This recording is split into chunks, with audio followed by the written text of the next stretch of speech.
اور کسی شخص میں طاقت نہیں کہ اللہ کے حکم کے بغیر مر جائے.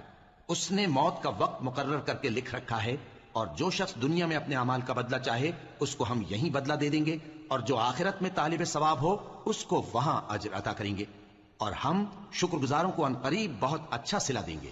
اور بہت سے نبی ہوئے ہیں جن کے ساتھ ہو کر اکثر اہل اللہ دشمنوں سے لڑے ہیں، تو جو مصیبتیں ان پر اللہ کی راہ میں واقع ہوئیں ان کے سبب انہوں نے نہ تو ہمت ہاری اور نہ بزدلی کی، نہ کافروں سے دبے.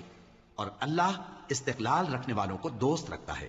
اور اس حالت میں ان کے منہ سے کوئی بات نکلتی تو یہی کہ اے پروردگار، ہمارے گناہ اور زیادتیاں جو ہم اپنے کاموں میں کرتے رہے ہیں معاف فرما، اور ہم کو ثابت قدم رکھ، اور کافروں پر فتح عنایت کر. تو اللہ نے ان کو دنیا میں بھی بدلہ دیا اور آخرت میں بھی بہت اچھا بدلہ دے گا، اور اللہ نیکوکاروں کو دوست رکھتا ہے.